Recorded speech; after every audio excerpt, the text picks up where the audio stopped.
Booskin, booskin, booski. Hey, hey, hey, hey. What's happening? What's happening? What's happening, my good people? How you guys doing out there? Y'all know who it is. It's me, your homegirl, Ladosha, Wright, aka Key Lolo. That's right. I am so happy to be coming to you guys live and direct all by my little lonesomes in Cleveland, Ohio, because Cheryl Morrow is on her way back to Cali. Hey, come on, she going back to Cali. What's happening? What's happening? What's happening?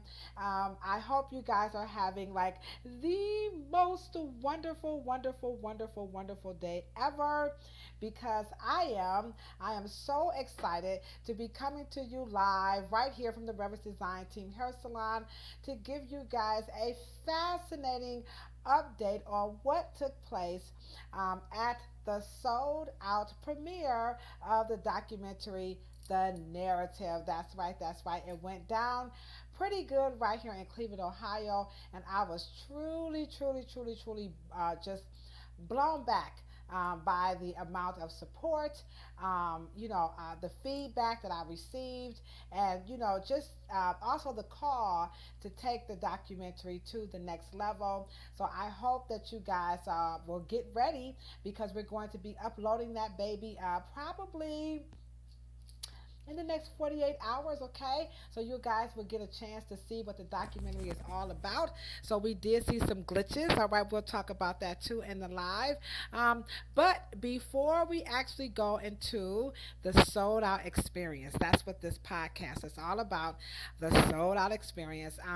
Just a couple of things. Now, I would like for you guys to definitely go ahead on and hit that thumbs up button, okay? So whether you're watching this live right now, or if you are watching this post the live, make sure that you hit that thumbs up button, because we need folk to see what Kilala, what she doing out there all by her little lonesomes on YouTube, okay? So that's one thing. And then also, don't forget to share the content. And of course, I would love so much if you could most certainly subscribe to the channel, okay? So that's just three things. Hit that thumbs up button, right? Don't forget to share the content, okay? And then last but not least, if you could subscribe to the channel, then that would be super duper greatly appreciated. All right. So before I go into the topic tonight about what the sold out experience. Ooh, that sounds good. The sold out experience. Let me just talk a little bit about some issues that I saw popping up on Google. So you know what I like to do whenever I'm doing my podcast. I always like to kind of, come in with some current events, okay? Of course around here, right? Because that's the name of this podcast, the dumbest okay, I didn't say it. The dumbest that people say about black hair, okay? So let me flatulate my liquids right quick, okay? Hold up. All right, so here we go. Let's get this party started. I don't know. Now you guys can go to Google, right, and you can check this out. Okay, so this is right when you go to Google, it will more than likely pop up. But if not, feel free to go ahead on and look for it yourself. All right, I'm telling the truth according to proof that says in Pensacola, Florida, a law firm. It's called Alley Stock, Witkin, Christ and Overholtz. Okay, again, that's the Pensacola law firm. All right, and this is Alley Stock, Witkin, Christ or Crease. Okay, and Overholtz, and they have officially announced that they are representing. You ready for this? They are representing a dozen women in a lawsuit claims against L'Oreal. Here they go. They're coming after L'Oreal again about them having various forms of cancer as a result of the relaxer. So that's one. Also, I did pull up an image, and I'll talk about that a little bit. And this one also was on Google, and it said this headline reads, Whether our hair is relaxed or not, you know what I'm saying? Uh, our hair is jacked up. We're just, we're pretty much doomed for cancer, okay, or at risk, okay? So it doesn't really matter. So here's the thing that I want to discuss, and then this will be a perfect segue into the sold out experience, okay? So let me click over here and let me just show you guys what I'll be talking about, okay? So here's this here. Let me just kind of show it. There it is. So here you can see it right here, right in front of your face. Whether our hair is relaxed or not, beauty products put black women at risk. Okay, that's pretty darn interesting. Okay, I'm like, okay, um, and then we have the Pensacola. I didn't bother to screenshot that one because I figured, you guys can check that out yourself. So, so here's the thing, guys. Um, you know, this might sound like really bad. This is what some of the dumbest shit that people say about black people. Now, you might be too young. You probably don't recall this. But if you do, then you know what I'm talking about. There used to be a saying when I was growing up, and they said if you want to hide something from a black person, they use the other word, the N word. You know what? You put it in a book. All right?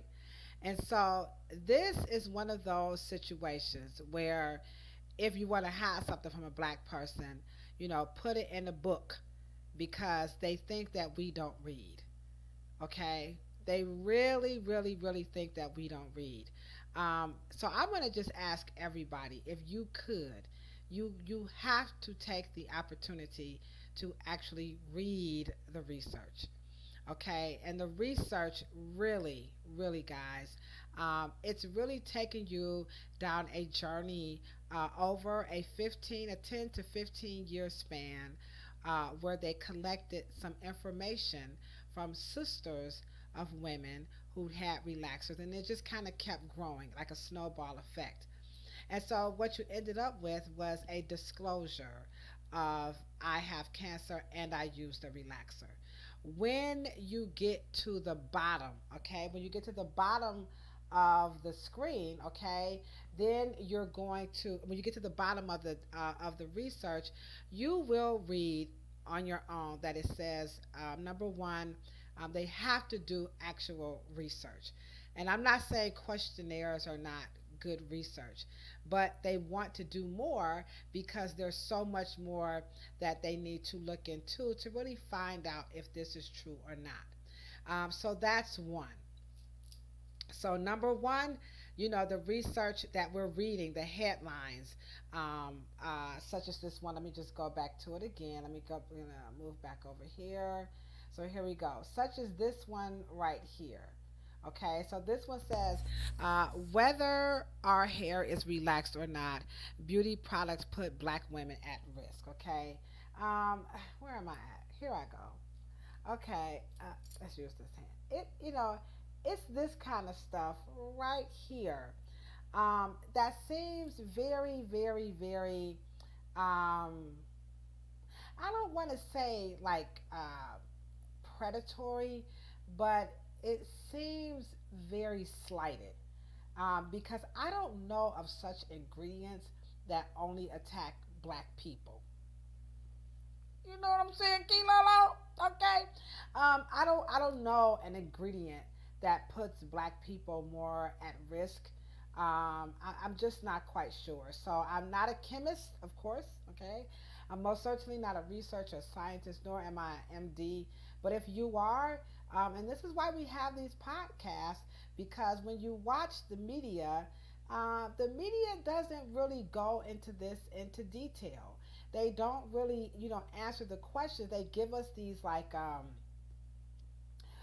3 to 5 minute segments, sometimes less than that. Sometimes it's 2 to 3 minutes, segments about these topics, and then we don't get to the meat and potatoes that could be answered, in an interview. Okay, so that's one of the things that concerns me. It's like what type of ingredients that companies are putting in products that will harm only black people, or let's flip that over, what is it in our human makeup that makes us as humans different from white people who or people who are not black who use the same products where it doesn't bother them but it bothers us.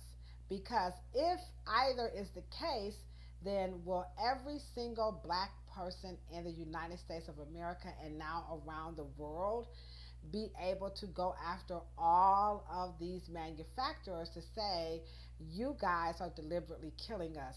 You know what I'm saying? So is that, or you guys are putting our lives at risk? Maybe kill is not a good word.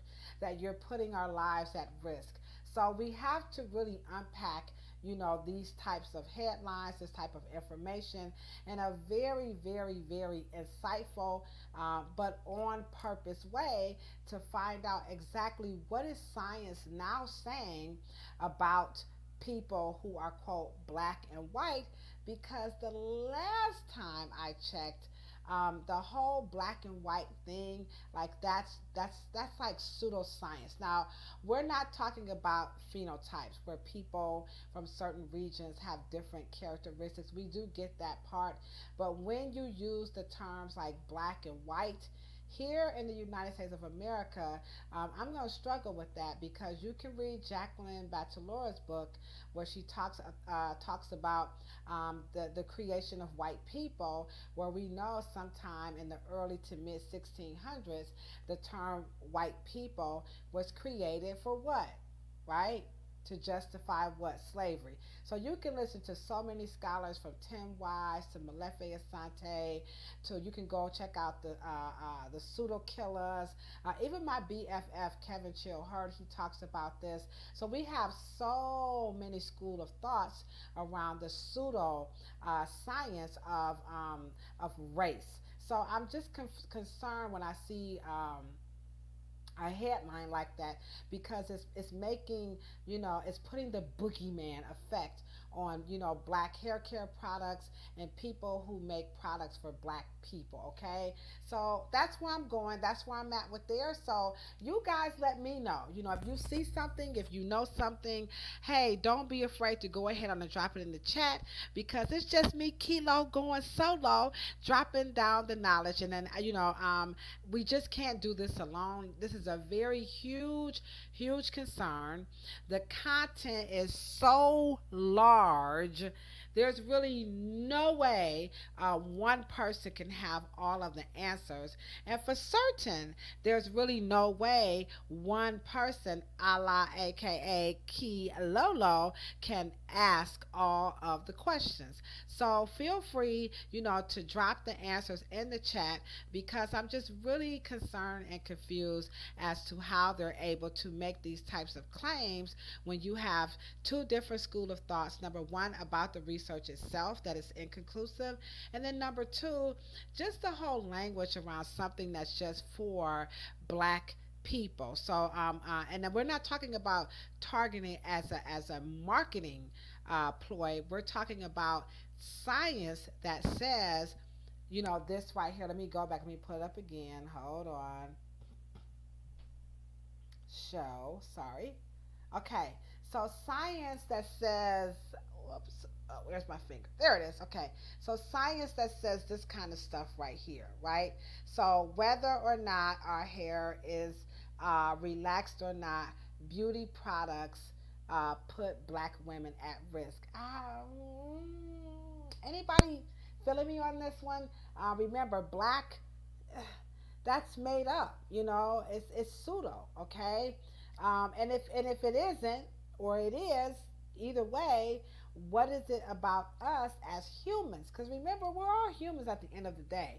So what is it about our human makeup, or what is it about those ingredients that would only harm people with this color? Because now when you say black, are you talking about brown? Or are you talking about just the whole category itself? So we just have a little bit more. So I don't know about this. I'm going to read the article, and then, when Cheryl comes back, we'll go into this a little bit more, because, I'm just Key Lolo, the instigator, all right? All right, so now it's that time, it's that time, it's that time. It's time to talk about the sold out experience of my first documentary called The Narrative. And again, to those of you who are new, welcome to my YouTube channel. And what's this documentary? There's my little poster. Y'all see it right there? We got several posters, okay? So this documentary again is called The Narrative, all right? And so this is a documentary where we are actually setting the tone as beauty and barber professionals, and we have some mental health professionals, we have some researchers, inside the documentary, where we are actually setting the tone around the black thought of the black hair care experience. All right. We're also talking about hairstyling. And of course, we are most certainly talking about the black hair care industry. All right. So that's one. And then meshed into that, interwoven into this black thought of the black experience is going to be the one and only, the legendary Dr. Willie Morrow, who is Cheryl Morrow's father, and he single-handedly, all by his little lonesome, he paved the way for us to be able to comb our hair. But what makes him so unique, unlike, well, I shouldn't say unlike, but what made him so unique in his day was his deliberate move to carry in on his back all the other African American brands to make them millionaires. Like, who does that? So when you look at our trailer, and I'm saying stuff like, damn, our ancestors gave us so much and we lost it. You don't see the brand makers today.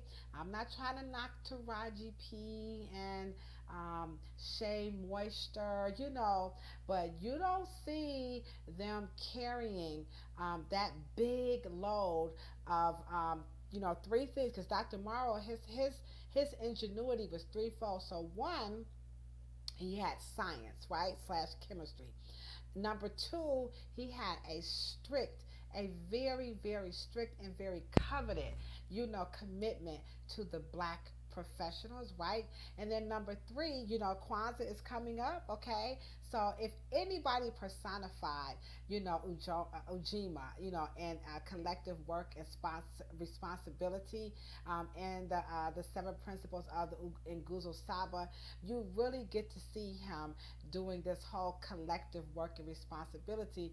As a matter of fact, you get to see Dr. Willie Morrow live the seven principles of the Nguzo Saba. As a matter of fact, when it's time for Kwanzaa, I'm going to relate every single principle to how Dr. Willie Morrow lived those seven principles daily, which is something, and I'm not saying the other companies are not doing that, okay? I'm just saying that on a very large, on a very global scale, if they are doing it, they're definitely not tooting their own horns, and if they're intending to do it, we don't hear it because we know that those brands are over the counter. Okay, so that definitely brings the core of what we are doing here in the beauty and barber industry. Because I'm gonna bring up here on my screen again, and this came up during the Q&A session. Okay, let me see if I can move this over. Nope, I can't move this over. Okay, so I'm gonna move over this way. Okay, so here, we definitely, this definitely came out in the documentary, and again, you guys will have an opportunity to see it before the week is out, because we definitely had a couple of glitches in the premiere. That's gonna take us a couple of days to get those kinks, no pun intended, to get those combed out so that we can, upload the video and you guys will get a chance to see exactly what we're talking about here.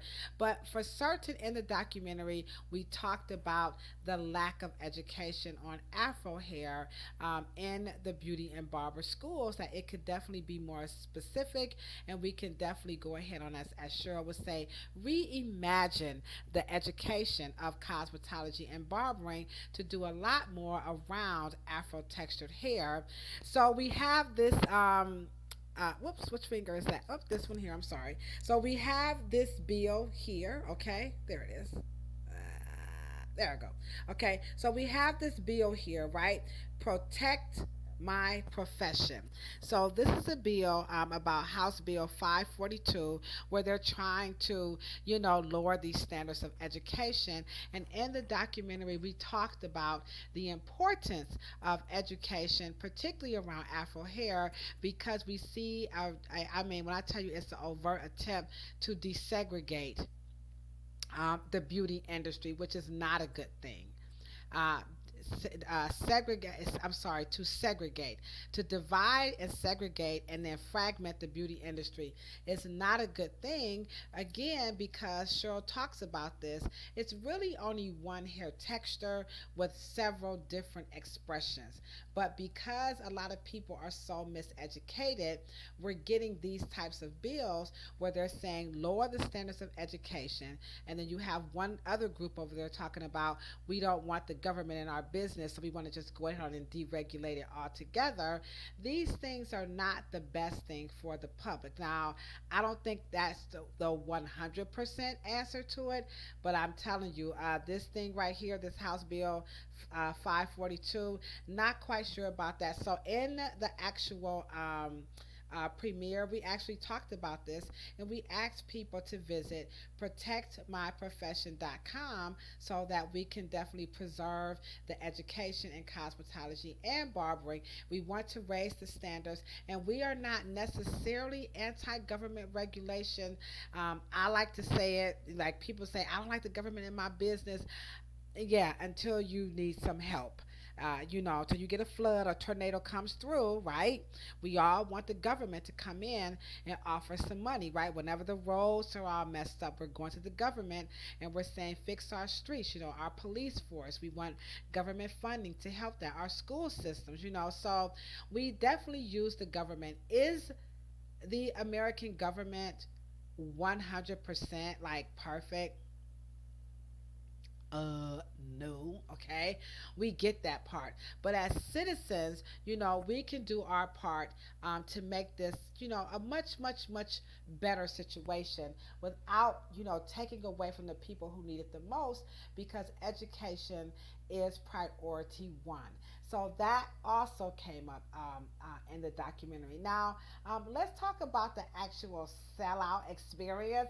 Ooh, hey, how you go, Dosha? Get stupid. Now, on an extremely, and I do mean extremely petty, I mean petty Franklin and superficial note, something about seeing the name of your documentary under Black Panther 2. Ooh, it's such a good ego booster. You know what I'm saying? Okay. So that made me feel extremely good. And then by Ladosha Wright, it definitely makes you say, I wish my parents were alive to see this. So the sold out experience for me was number one, seeing your name in bright lights is just definitely, it makes you feel really, really good. Number one.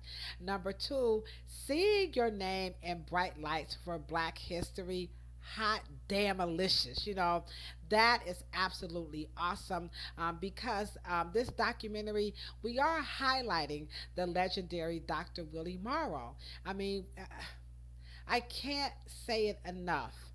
And some people, they know who Dr. Willie Morrow is, right? But then you have a lot of people who are like, who? Like, who is Dr. Morrow? And so to see the narrative, this is a documentary that could only come to full fruition, in divine order because of Dr. Willie Morrow's contributions for all of us. Anybody with Afro, I don't care what color you are, you want to call yourself, or a Jew fro, an Afro, a big fro, a Michael Jackson fro, a Black Panther fro, whatever you want to call your Afro, your hair, your thick, your locks, your cords, your tendrils. You know what? We would not be able to get a comb through it if it was not for Dr. Willie Morrow. I just did a customer's hair. She actually is my cousin in law, okay? And I just did her hair. And her hair was just all broken off. And you know why her hair was broken off? I'm going to tell you the truth, guys. The number one reason that Black women see breakage in their hair is because they use the wrong comb. And I know y'all like, whatever. whatever back to you too. Okay. I even, and okay, I'm gonna be honest. I saw somebody do some research for real. I'm not even joking. What's up? What's up, Sophia? Sophia, what's up? What's up? How you doing, girlfriend? How you doing? Cause I'm so excited. So, this is true. I wish. When I tell you, I wish I was making this up. What I'm about to say, but I'm not. Okay. I saw some research, and this researcher did some research on the efficacy of relaxers. Don't quote me on it altogether, but it was about like manipulation of Afro hair. Okay, and so she had relaxed hair on one screen, and then she had no relaxed hair on the other screen. True, I'm not making this up. And so in her research, she got money for this. She combed the hair of the relaxed hair, and she kind of put the hair fall onto pieces of paper to show how the relaxed hair had less hair fall compared to the afro hair that had more hair fall, and was just kind of saying, so at the end of the day, maybe, just maybe, we should be a little bit more kind to relaxers, because for some people, the relaxers, they make the hair more manageable. And if you don't have, this additive to the hair, to make it more manageable, then of course she had the other, you know, hair samples that had more hair on the sample. And I I'm going to tell you guys the truth. I got up and I walked out. And this is what Cheryl was talking about. And this is no disrespect to any scholarly work. I just, and this is why I did the documentary, because, cosmetologists were so dumbed down, because we could have told her, really, if she knew Dr. Willie Morrow, if she knew who Dr. Willie Morrow was, she would have known that in both of those samples, she didn't have to see. She would have saw the same amount of hair come out, which should have been very, very, very little. Because the secret to the hair being more manageable is not, it's never ever solely on the product, right? You guys know what I promote right here, right here. You guys know what I promote: hair care and hair styling. And I'll say it again: hair care and hair styling are about three simple principles. Overarching the education, right? You got to have the information up top, right? Underneath that, you have the right products, you have the right tools, and you have the right technique. And that's why I wrote my book. This is exactly why I wrote the book. And if she had read my book, she didn't even have to do the research, because the reason why both samples had both hair in it was because she had the wrong comb. And I'm not going to put her name on blast, but I'm sure she's watching this and I'm sure she knows who she is. And it's just that kind of stuff that I give Cheryl all the credit for being unapologetically brilliant. For me, it's very hard to even say this on this live, because we don't want to go there. We don't want to do that to each other. But you know what? If you're wrong, you're wrong. You know what I'm saying, Sophia? I mean, it was just, I'm not saying her research was wrong, and but I mean, she could have went a little bit further. But when you don't know black history, you make those kinds of mistakes. When you know black history, you know that we need to work together, because our ancestors taught us how to do that.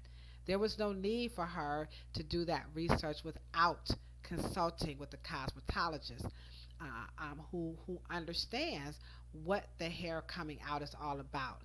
People try to make too much about Afro hair, and again, not to be blowing smoke up your Watusi or brown nosing Cheryl Morrow, because I know what you guys are. Always talking about Cheryl, but she's the truth according to proof, not theories and concepts, guys.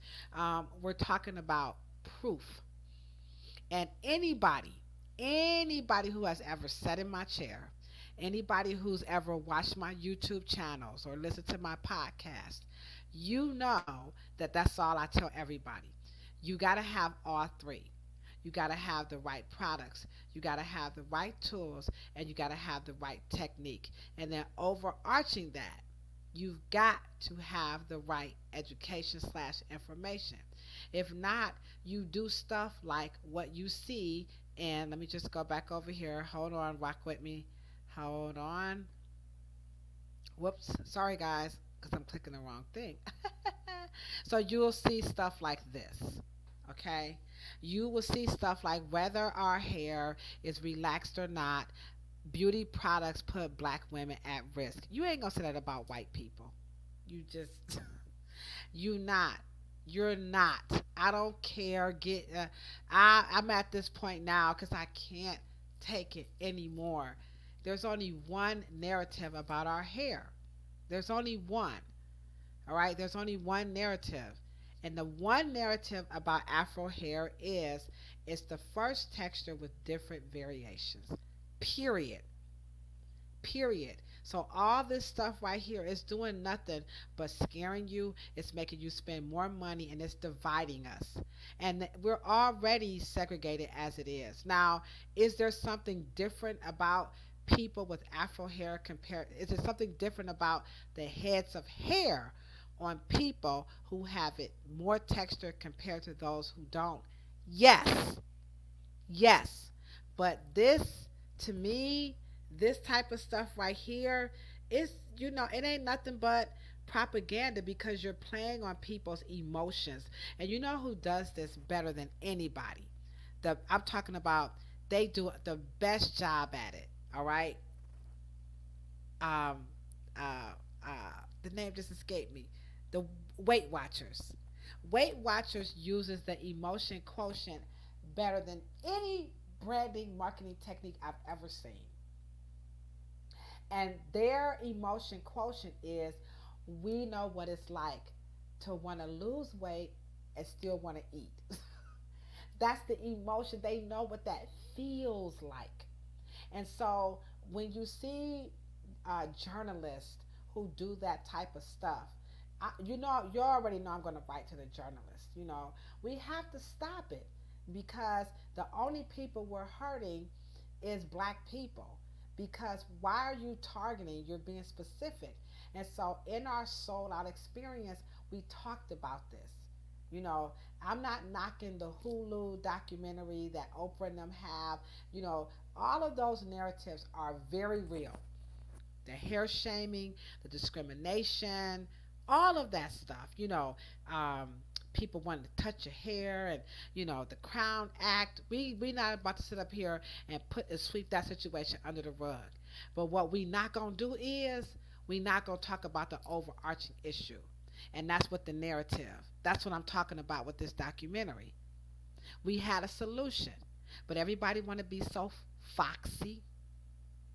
Everybody want to be so educated. Everybody wants to be so cliquet. They want to be everything but who they are. And that is intelligent. We have Dr. Morrow, he left the blueprint. One texture with various expressions. One texture with various expressions on different humans. It is not the same. Is the composition as far as being the keratin the same? Yeah. But is it the same on every single human? No. It's the same on every single African? No, it is not. All Africans don't have this hair. Whoops, where it is. All Africans don't have that hair. All Africans don't have this hair.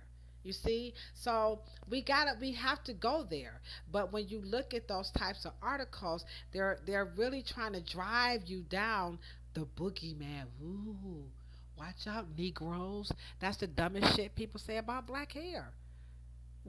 And until someone comes in the chat and go ahead on and break down what makes a black human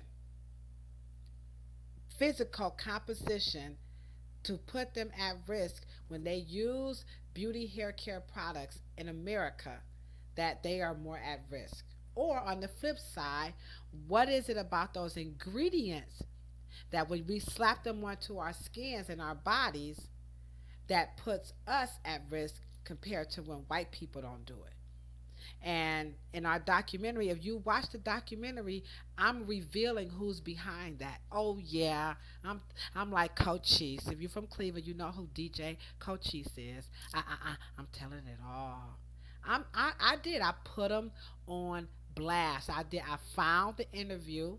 I found the person who interviewed the person who revealed the person who's behind the deregulation of getting education for African Americans who are doing what they call natural hair. Yeah, that part. I'm telling that part in the documentary. You'll get a chance to see it. You'll get to see so much. You'll get to hear an actual clinician. Her name is Robin Hill. You'll get to hear what she has to say about mental health and issues around Afro hair. See, they ain't talking about these narratives. You don't hear that in the other part. No, it ain't going there. You don't hear that. You get to hear from other licensed cosmetologists and barbers who talk about their educational, their professional experiences and understanding and promoting the health of Afro textured hair. You don't hear that. You hear so much twisting, locking, you hear the same narrative over and over again. This time we got something a little bit, just a little bit different that we're saying. Yeah. Yeah, exploiting misinformation and lack of education of the mother texture is very. Let me put that up there. I got to put that up there because they got to see it. What's up? What's up, Sean? What's up? We got the Mossy Warrior Clan up in the Heezy. What's up, Sean? We need your help. We need you guys to come over and take some of that Mossy Warrior spirit because they trying to take the black hair care industry down. They not playing, guys. Y'all think this? I'm sorry. Y'all think this ish is a joke, but they sitting out here saying, you know what? Best cuts, those chain salons, best cuts and great clips. I can say it. We can't say that in a documentary. In my opinion, but no, it's true. I'm not making this up. Here it is right here. Let me just put it up. Hold on right quick because I don't want y'all to think, Ladosha, you can't be up here. I got Sean in the chat. So, Sean, I ain't going to go there and do all this crazy stuff. Just, I'm learning how to do this here. There it is. Okay. So, you got this House bill right here. There it is. Let me take hers down right quick. Hold on 1 second. So, we're going to hide hers. Oh, hold on. Which one we gonna hide? Hold on. Wait a minute. Oh, let's go back over here to the comments, and we're gonna hide that. Oops, there it go.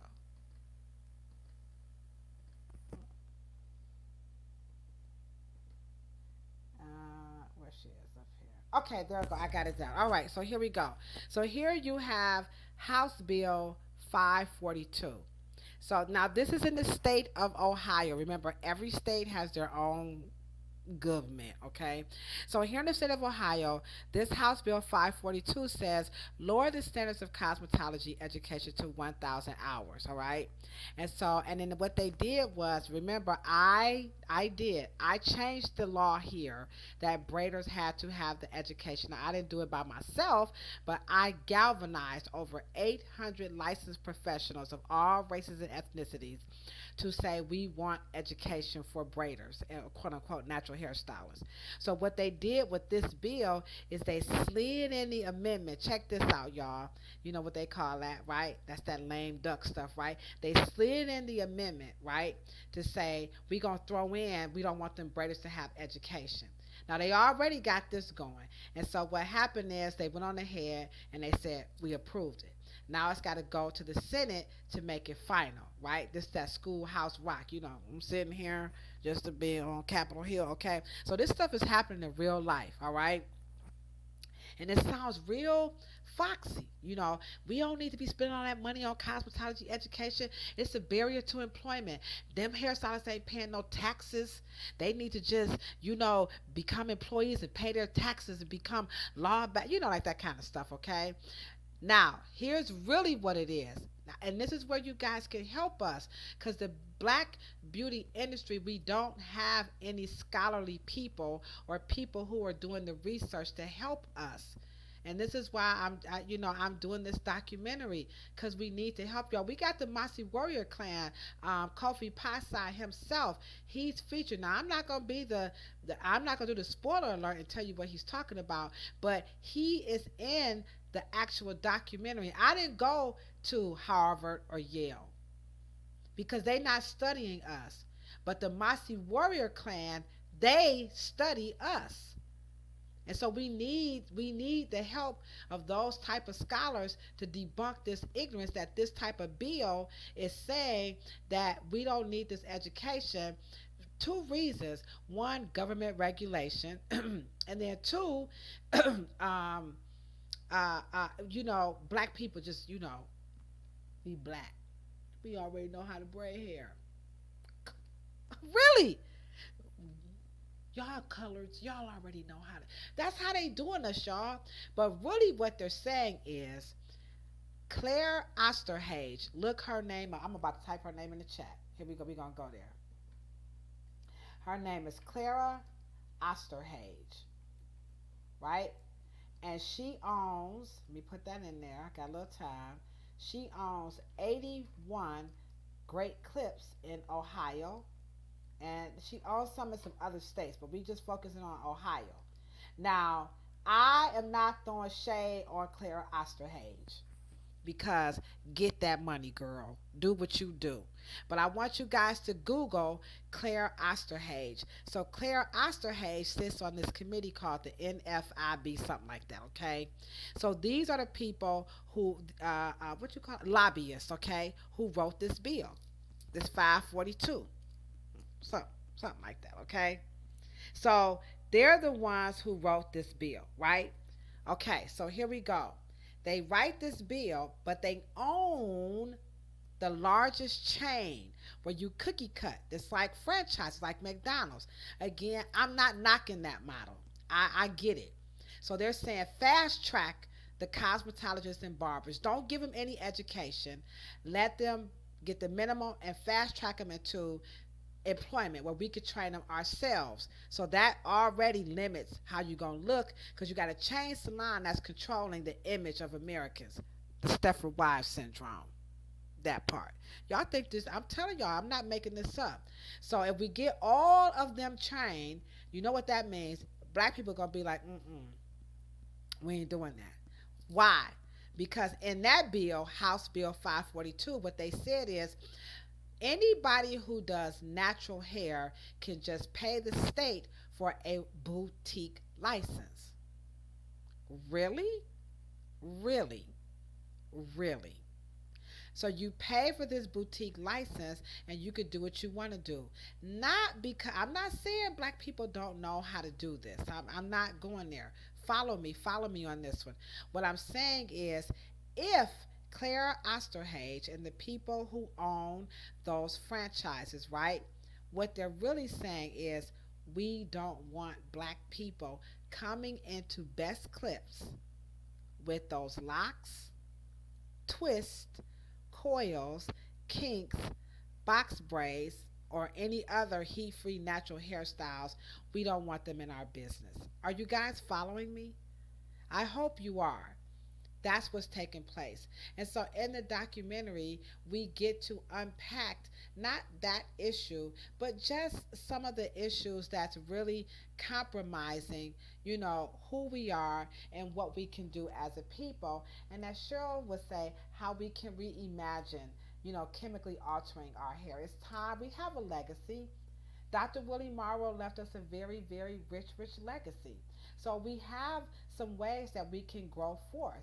And so we need you guys' help. It's just no other way around it. We see, I got some people in the chat, and I just want you guys to understand, for me, it's very passionate because I know where we come from. I know what we did. And a lot of people don't know, and I can't be the only person, with the beacon, putting the light on my head, saying over here, because it looks like the Ladosha hour.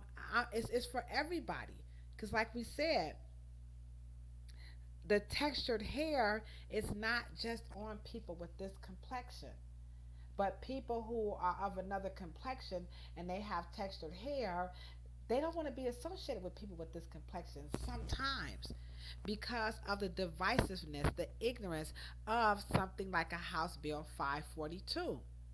Now, how it should be taught in the cosmetology schools, we've already saying it. We need to what? Advance the education.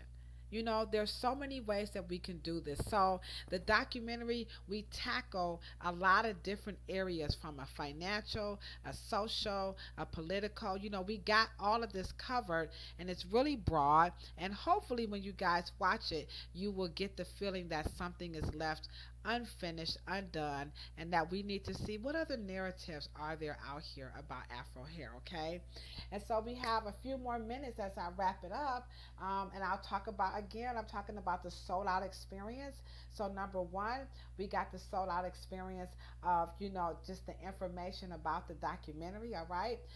Number two, now we get into we talk. Oh, number two, we talked about what it feels like to see your name. Right here we go. Let me just go back over here and let me show this number two. We talked about, oh, what does it feel like to see your name in bright lights?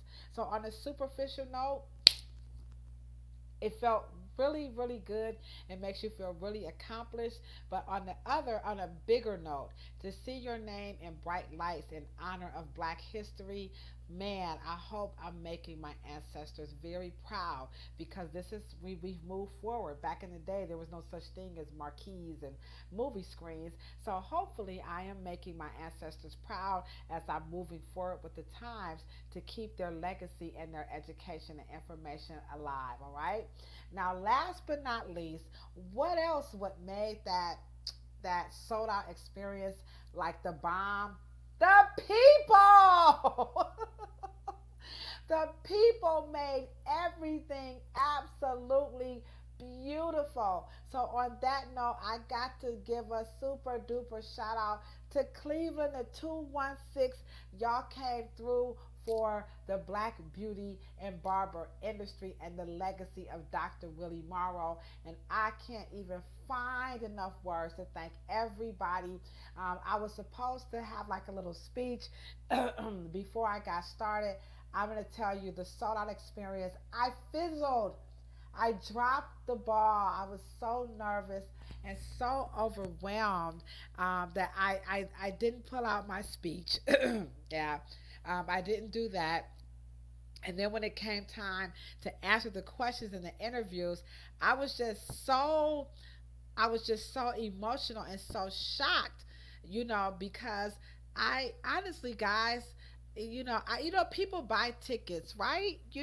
And they say, "Oh, I'm gonna come to your party, or I'm gonna come to your set, or, your fashion show," but they don't really show up because life happens. I don't think people are being mean. Life just happens, and so, and I was like, well, it was a 300 seat venue. If we get like 100 people, that's really good, right? No, it was like almost like 200 to 200, maybe 40 people. That's pretty full. And I was just like, whoa. And it was just so, so, so, so nice.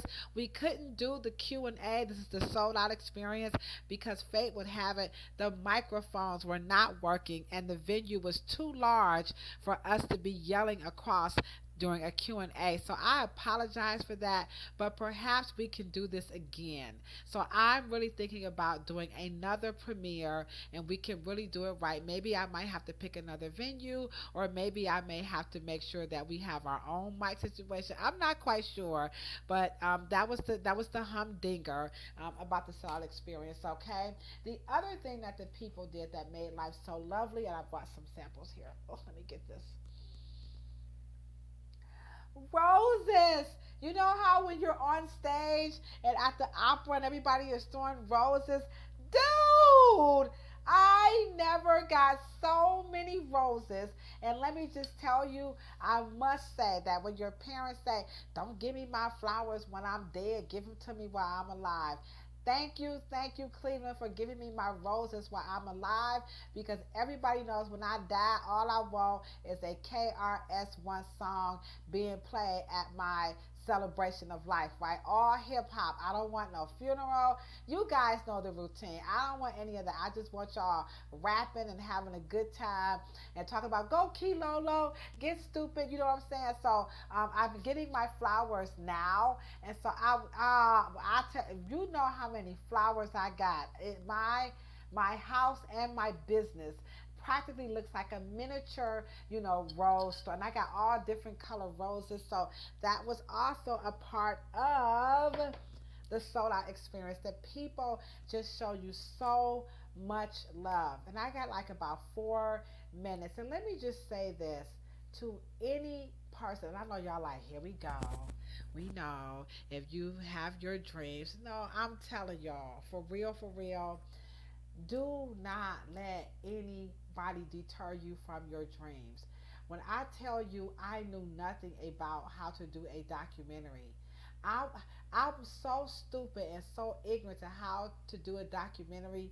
Come on, say it with me, McCombs girl. How stupid was she? Okay, I was so stupid. I didn't even have a script. I was recording the stuff before I even knew what I was going to talk about. For real. Because I wasn't sure if Dr. Morrow was really going to be here, so I wanted to go out there and meet him. And I'm so glad that I followed my heart, because it just all worked out. Because, like you said, McCall's girl, you must learn. You see what I'm saying? So I've been radicalized by Public Enemy and KRS-One. So you guys can probably feel, I feel some KRS-One, some Chuck D spirit all up in Dosha's shit. You know what I'm saying? You be right, okay? Yeah, Chuck D, Cole looking for that hero. She watched Channel Zero. I ain't watched TV since that song been out. I used to watch TV, but Chuck D, he flipped me, and he got me good, all right? Next up, and here we go, before this is the last one. Get ready. Here we go, McCombs girl. Here we go. Y'all ready? Y'all gonna love this one. Drum roll, please. Brrr. Look at that. Oh, hold on. Let me turn it. Look at that. Oh, I'm going the right way. Yeah, there it is. Ho ho! Bottle of a Dom Perignon to get us in the groove. Hey, in an atmosphere that should to please you. Ooh, come on, y'all. Oh, baby. Hey, gotta get you home with me tonight. Say it. Oh. Here you go. My cousin, Natasha Renee. She on Renee's place, and she has a bail bonds company. Okay, and she's my cousin. More importantly, I know she came through with the bottle of Dom Perignon. Now, let me just say this: it's not about the Dom Perignon. Yeah, okay. When I tell you you get everything you ask for, God or the universe, I don't know what y'all be saying today, okay? But when I grew up, it was just God, okay? My mother was like, I don't want to hear shit about no damn universe. You better be seeing God up in this house, okay? But I know y'all new school, y'all new age spirituality people. Y'all be like the universe, okay? But I'm old school, okay? So I'm saying God, okay? But when I tell you God will give you everything you ask for. When I was doing this documentary, I kept saying, if this really goes over well, I'm gonna treat myself to a bottle of Dom Perignon. I've only had Dom Perignon honestly twice in my life, and the first time I had it, I said. I think I want to be a Dom Perignon drunk, okay? That was me. I'm not talking about everybody. I know y'all got y'all Viv Clicquot and all that stuff, okay? Y'all Cristal, okay? I like Dom Perignon, okay? I had some Cristal. I had all that stuff, but the Dom is the Dom, okay? The Dom is the bomb, all right? And so I was like, I'm gonna treat myself to some Dom Perignon, and I'm just gonna, go home and take a sip. Like, thank you, Lord. I appreciate you, God, for everything. That kind of thing, right? But I never got around to it because I was just so busy, and I wanted to wait till afterwards because I didn't want to buy it beforehand because I didn't want to jinx myself, right? When my cousin came through with the Dom Perignon.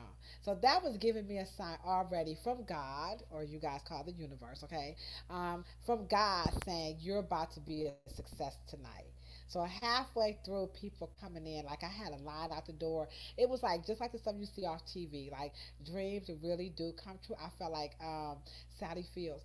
They like me. They really like me. And Cheryl was just like, I turned everything over to Cheryl because I was just losing it. I was just like, Ladosha, what do you think about? I was like, I don't know. Ask Cheryl. I know they was like, really? No, I was just, and some of the stuff I just couldn't answer. Cheryl, you just got to be honest. I don't want to be lying at my own premiere. You know what I'm saying? But Cheryl, I just love you so much. Cheryl, she brought her cousin Jeremiah, who was so, ooh, y'all should have seen Cheryl's cousin. I'm going to put some pictures up, okay? Ooh, homeboy was fine. He was too young for me though. But baby boy was fine as all get us, okay? He was absolutely wonderful. He was just like the bomb.com. Everybody, my sixth grade teacher, Mr. Catledge, came through. My former co-workers, they came through. My customers showed out like it wasn't no tomorrow. The cast was absolutely off the Richter scale. The cast, let me just go through the cast right quick. Hold up, and I'm gonna wrap this up, okay? Because I know you guys are wondering who is the cast, and I'm probably gonna get like a little landing page so you guys can go and just kind of see for yourself. I'm sorry, excuse me, who all of the people were featured. Okay, so here we go. We got like one more minute, so this take about like 2 minutes. Okay, so here we go in alphabetical order by their first name. We have Unc West of the Pseudo Killers. That's right. So Unc West is in the Heezy. We have Bessie Taper. She is a former employee of the California Curl Empire. We had Miss Brenda, Miss B Haddon, who broke it down. She's a licensed cosmetologist. We had the illustrious, sexy, bona fide Cassandra Houston of Raw Hair Solutions right here. She's also my neighbor next door. Okay. And then we have Cheryl Morrow, of course. And then we had Dr. Willie Morrow. Oh, you gotta love Dr. Willie Morrow. Okay, I ain't gonna tell y'all what happened next, okay? We had Dr. Edgar B. Jackson Jr., MD. He's one of Cleveland's premier. Actually, he's the first African American chief of surgeon, I believe, in the state of Ohio, if not Cleveland, Ohio. We have Fatu Sang Gay. She is the founder of the Gay and Joel Skills Academy and a licensed cosmetologist, and that's located in Banjul, Gambia. My homegirl and my sister, love friend Fatu Sang Gay. My BFF Kevin Chill Hurd. All right, he was in the house. Ivan Williams, a veteran and retired, over 50-year plus experience in the beauty industry. We have Kofi Pie of the Kofi Pie Research Team. Woody hoo! Okay. And then you have me, Kilolo. Okay. And then we had Dr. Lafayette Jones. He is the President Emeritus of the Abai Black Hair Association, okay, and a host of other things, okay. We could do a whole documentary on Dr. Lafayette Jones, okay, real talk, which we probably will talk about him some more, okay. Lorenzo Thomas, definitely he's a forward thought thinker here in Cleveland, Ohio, and very, very, very pro community. So he's like an activist and a community educator who I have mad respect for. We have Nancy Brown. She is the owner of the Brown Aveda Institute here. We also, here in Ohio, we have Robin Hill, a licensed professional clinical counselor here in Cleveland, Ohio. She brought the fire. We also have Renee Gadar of the Aveda Institute. She is their artistic director, okay? And then we had the Honorable Shirley Smith. She's our former state representative. She brought the house down. And then we have Victoria Webster. She is the owner of Blossom to Beauty Hair Salon here in Cleveland, Ohio. The name alone, Blossom to Beauty, should tell you just in essence of how beautiful she, her energy, her knowledge, her business is. So that's Victoria Webster. And then last but not least, Waverly Willis, the owner of Urban Cuts right here in Cleveland, Ohio, and you could do a whole documentary on Waverly Cuts. Waverly Willis. He is also a barber instructor at La Barberia Institute of Hair, who I would also like to thank personally. That's Miss Laura Clemente for just allowing me to come to La Barberia and just interview Waverly. So thank you so much. And she's also a supporter of the documentary that's going to be La Barberia Institute of Hair. Of course, we have Deca Plus, and then we also have Sam Silks. Sam Silk, let me promote my ish up in that joint. So what's up, Sam Silk? His wife Zenobia was in the house. I call her Lady Z. She's just such an effing lady. And then last but not least, we for sure most could not do this without Rev Air. So again, if you don't know anything about Rev Air, I want you to go over to myrevair.com, check them out, tell them Key Low sent you. All right. Okay, that wraps it up. This is, I believe, this is like the 32nd episode of the dumbest ish that people say about black hair, and we just concluded with the sold out experience of the narrative. It's going to drop before the week is out, and I want you guys to check it out and give us some feedback, and I think you're going to absolutely love it. All right. Okay, you know what I say when I'm always signing out, right, guys? You come on, say it with me. A whole lot of peace, a whole lot of love, and for certainly a whole lot of hair. But check this out. If you ain't got no hair, don't want no hair, can't stand hair, you know what? Rub your beautiful bald head, because bald heads are beautiful too. Cheryl and I, we're going to be back next week. And you know what we're going to be talking about? Putting lotion on your skin versus oil. All in favor of oil? Drop a O in the chat, okay? So I'm going to be the one, because I'm all in favor of oil on my skin, and all in favor of lotion. I want you to drop that you are in favor of lotion on your skin. And Cheryl is going to let us know which one. All right, McCall's girl. I bet not be the only one in the chat like it to be black and greasy, okay? So which one do you like on your skin? Do you like oil slash grease, or do you like to use some type of a lotion? I know. Now, if you're going to say something like, I like butter, body butters and souffles and bombs, all those fall in the area of a cream. So if it's wet, it's going to be a lotion. If it's oily, and so we're going to find out, can we do shea butter, can we do oil, like what's the difference? Cheryl is going to break it down, and we're going to talk, because I'm ashy, you know what I'm saying? So I like to use oil. So we're going, okay, oil, you like oil and lotion? Well, how you use both? Come on, man, you mix oil. Who else mixes oil with lotion? Why would you do that? I mean, I don't get the whole oil and lotion mixing thing. But if that's what you're doing, okay, we'll see what's happening. So we'll see you guys next week, and as we talk about oil versus lotion. Thank you guys. Have a wonderful, wonderful evening.